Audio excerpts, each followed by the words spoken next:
पत्नी का जो एक धर्म है उसे पातिव्रत धर्म कहते हैं। यदि केवल अपने पति को भगवान मानकर और उनकी आराधना में, तो वो मोक्ष पदवी भी प्राप्त करती और जो चाहे वो प्राप्त कर सकती है। पातिव्रत धर्म में बड़ी भारी सामर्थ्य है। सच्चाई की परीक्षा तो तभी होती है जब विपत्ति आती है। तुम धैर्यवान हो, तुम धर्मात्मा हो, तुम हमारे मित्र हो या तुम हमारे अर्धांगिनी हो, इसका परिचय तो तभी मिलता है जब विपत्ति हो। अर्थात मित्र विपत्ति में हो तो उस समय उसे छोड़ना नहीं चाहिए। तुम विपत्ति में हो तो धर्म नहीं छोड़ना चाहिए, धैर्य नहीं छोड़ना चाहिए। अगर पति विपत्ति में है, बहुत संपत्ति अपहरण हो गई, ऐसे पति का किसी भी तरह से मन न दुखावे कि अब आपके पास तो कुछ रह नहीं गया, हमारी आप कामनाओं को पूर्ण नहीं करे।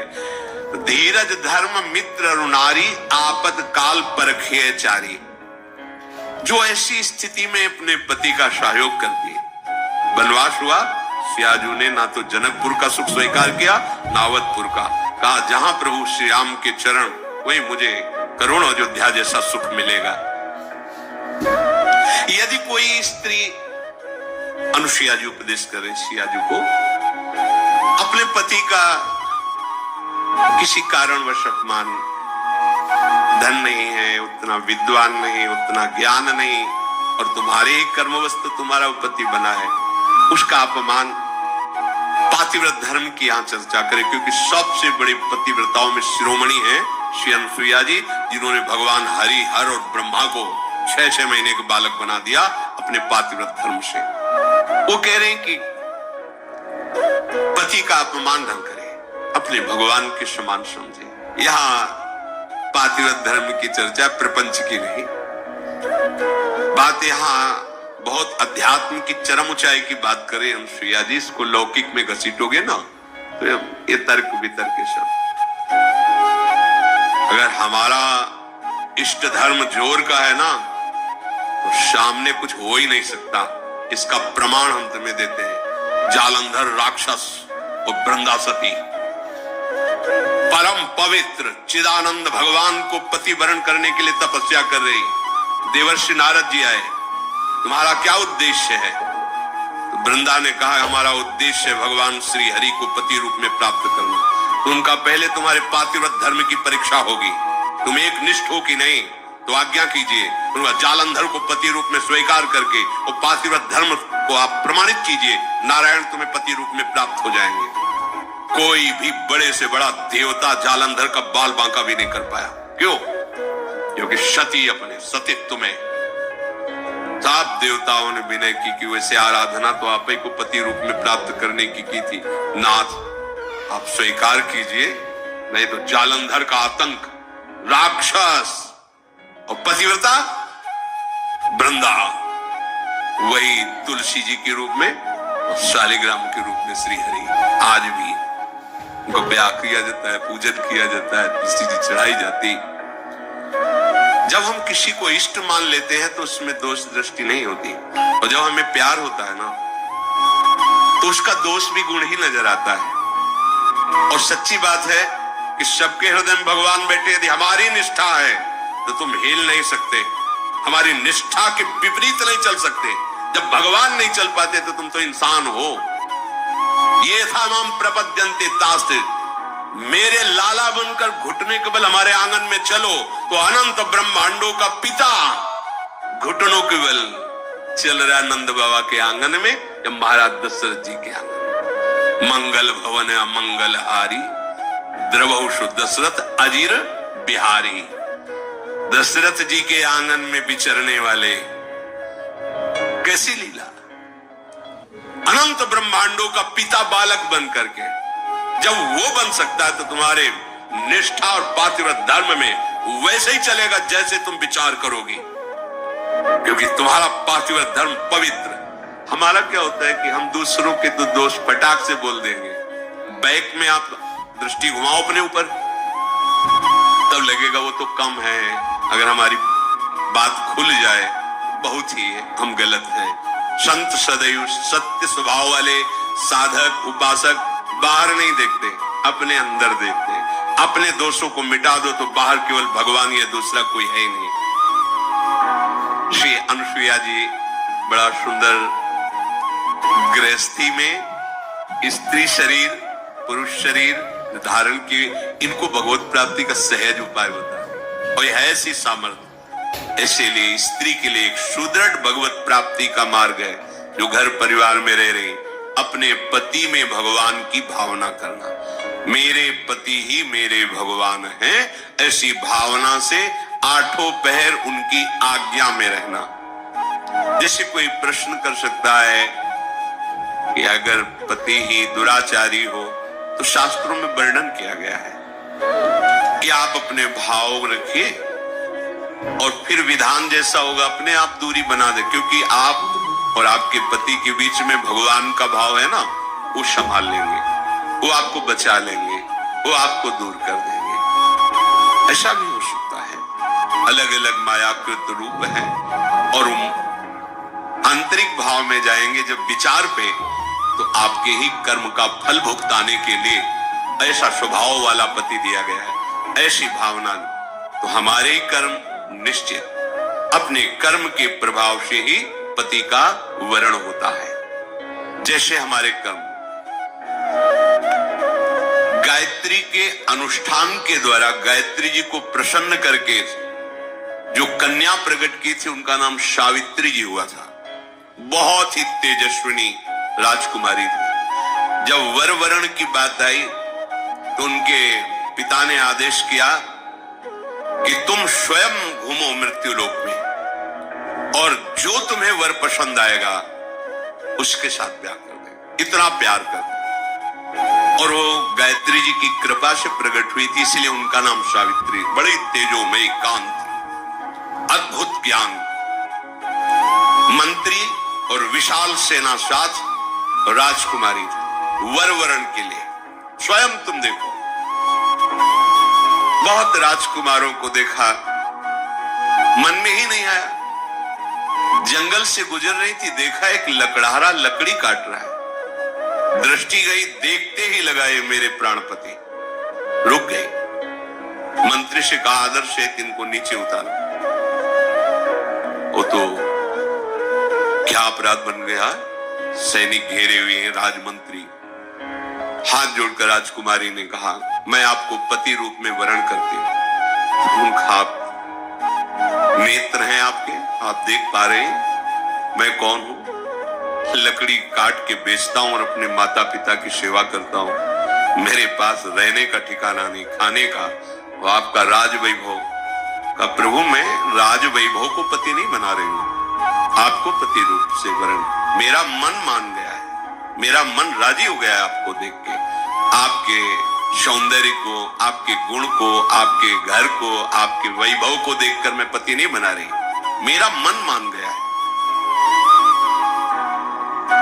आपके माता पिता कहाँ हैं? बोले जंगल में एक झोपड़ी में विराजमान। ठीक है, मंत्री से कहा ये स्वीकृत है। पूरी जानकारी ली, वापस लो। जब वापस गए तो वहां बैठे हुए थे देवर्षि नारद जी। आओ बेटी। राजा ने कहा वर वरण किया? हाँ। मंत्री ने पूरी बात बताई। देवर्षि नारद जी ने कहा नहीं नहीं नहीं, गलत हो गया।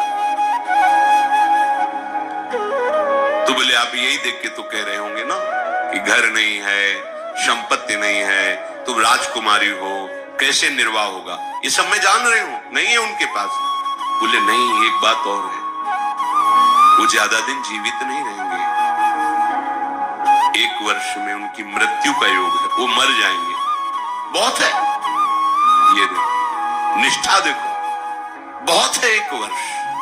अगर मैं एक दिन भी उनके नाम का सुहाग भरने को पा गई तो आज जीवन निर्वाह कर जाऊंगी उनके लिए। कैसा हमारा देश यति और सतियों का देश है। जैसे एक सन्यासी सर्वत्यागी, ऐसे साफ सुख की भावना केवल अपने पति में निहित करके भगवान को रिझा लिया। ये वो पातिव्रत धर्म है। अब सब भगत ही थोड़ी होते हैं, सब धर्म से ही थोड़ी चलते हैं। नारद जी बहुत प्रसन्न। उन्होंने कहा एक बार जिसका वर्ण कर लिया बस। जैसे मां भगवती पार्वती जी ने सप्त ऋषियों को जवाब दिया था, कोटि जन्म रगर हमारी बरऊ शंभु न तरहो कुमारी। तुम एक बार की बात कहते हो, करोड़ों बार जन्म लूंगी और तपस्या करूंगी, वो वर के रूप में वरण करूंगी तो महादेव को ही वरण करूंगी। माना महादेव अवगुण भवन विष्णु सकल गुण खाद, जेहि कर मन जेहि सम रमे ते ही संत। मान गए आपकी बात पर, मेरा मन रम गया है शिव में, करोड़ बार जन्म लूंगी लेकिन महादेव को ही वरण करूं। ये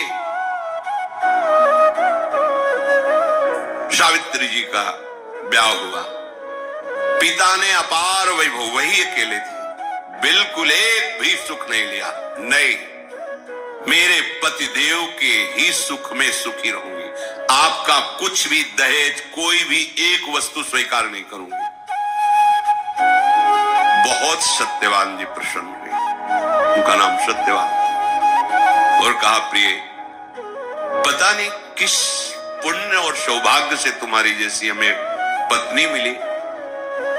वैसे मैं भी एक राजकुमार हूं, मेरे राज्य का अपहरण कर लिया गया वैरी राजाओं ने। मेरे माता पिता वयोवृद्ध थे, उनको लेकर मैं जंगल भाग आया हूं और वास करूं। पर मैं तुम्हें कैसे, उनको ये पता नहीं कि मैं 1 वर्ष की आयु, लेकिन सावित्री जी को पता है, मैं तुम्हें कैसे सुख प्रदान कर सकता। बोले भगवान, बस आपकी चरण सेवा करके आपको सुखी देखकर मैं परम सुखी रहूंगी। सुबह वो लकड़ी काटने के लिए चले, वो साथ चले, उनका नहीं, हमारे माता पिता की सेवा में जो आज्ञा। और वो जिस दिन से ब्याह हुआ था उस दिन से तिथि गिनना प्रारंभ कर दी। धीरे धीरे जब कुछ महीने व्यतीत हुए, उन्होंने अन्न छोड़ दिया। सत्यवान ने पूछा क्यों? बोले हमारी कुछ मन में ऐसी कामना है कि मैं नियम पूर्वक रहूं। कुछ समय व्यतीत हुआ, जल छोड़ दिया, वायु पी करके केवल मंत्र जाप करते हुए कि पति का शरीर छूटा मैं अपना शरीर रखूंगी नहीं, छोड़ दूंगी। और जब वो तिथि आई, उनका आज भगवान मेरी इच्छा है कि आपके साथ में वन में चलूं। तो नहीं माता, आज तक आज्ञा मांगी, केवल एक दिन, आज केवल, फिर जैसी आपकी आज्ञा होगी, पर आज आपकी आज्ञा उल्लंघन करूंगी और आपके साथ चलूंगी। उनको पता था आज आखिरी दिन है, सत्यवान को पता नहीं था। गए, चलो तुमने पहली इच्छा प्रकट की है, अभी तक कोई इच्छा ही नहीं प्रकट की थी, और वो भी इच्छा अपने पति के अंतिम दर्शन और वही प्राण त्यागना, निश्चय इनका यही था। लकड़ी काटने लगे, बोले सावित्री ऐसा लग रहा है मेरा सर फट रहा है। बोले भगवान नीचे आ जाइए, समझ गए, आप लेटिए। सर को अपनी गोद पे रखा, मंत्र चल रहा है, शांत, देखते कौन आता है और मेरे पति का स्पर्श करता है। ब्रह्मचारिणी पातिव्रत धर्म से युक्त गायत्री के अनुष्ठान से प्रकट हुई और मंत्र चल रहा है। यमदूतों की तो सामर्थ्य नहीं, साक्षात धर्मराज आए, यमराज रूप में नहीं, धर्मराज के रूप में। उनके 2 रूप हैं, पापियों के लिए भयानक यम रूप, जो यमदूत पहुंचते हैं, महान दंड देते हैं, लेकिन जो धर्मात्मा पुरुष होते हैं, जिससे पाप और धर्म दोनों, फिर वो उनके लिए थोड़ी सुविधा होती है। और जो धर्मात्मा पुरुष होते हैं वह साक्षात धर्मराज पहुंचते हैं, लेकिन जहां भक्त होते हैं वहां भगवत पार्षद पहुंचते हैं, ऐसे नहीं। और यहां तो भगवत पार्षदों का भी प्रवेश नहीं। श्री जी की सखियां जो अत्यंत करुणामयी, देखा सामने धर्मराज, मंत्र का प्रभाव, मूर्तिमान धर्मराज साहब, उनका बेटी तुम्हें धैर्य धारण करना होगा। वो मूर्छित हो गए सत्यवान, उनके आते ही प्रक्रिया है प्राण घसीटने की, मूर्छा गए। तो उनका भगवान ये मेरे पति है, आप प्राण ले लो और देह की रक्षा करो, ऐसा कैसे हो सकता है? ये हमारे प्राण है। तो उनका समय तो पूरा हो गया, मैं तुम्हारे पति को सूक्ष्म शरीर में यातना देह में लेकर अब जा रहा हूं। बोले आप अपना काम कीजिए और मैं अपने धर्म का निर्वाह करूं। खींचा सूक्ष्म प्राणों को, बंधन से बांधा यमपाश से, चल पड़े। सावित्री जी मंत्र बल से पीछे चल पड़ी। कंकन किंकिनी की झनकार तो पीछे मुड़ के, उनका बेटी असंभव है, मृत्यु होने के बाद जीव को अपने कर्मों का फल भोगना ही पड़ता है, वो किसी का साथ निर्वाह नहीं कर सकता। तुम वापस चली जाओ। उनका आप अपने कर्तव्य का पालन करें, हम अपने कर्तव्य का पालन करें। आगे बढ़े, पीछे का तुम्हारे पति प्रेम को देख करके हमारे हृदय में उत्साह हो रहा है। तुम वरदान मांगो, केवल सत्यवान के प्राणों को छोड़कर, इस जीवात्मा को छोड़कर तुम कोई भी वरदान मांगो। उनका सुना है हमारे सास ससुर राजा थे, उनका राज्य वैभव उनको पुनः प्राप्त हो जाए, उनके नेत्रों की ज्योति प्रकट हो जाए, ऐसी हमारी इच्छा है। तथास्तु। फिर चले, देखो एक और वरदान मांगो और आप वापस चले।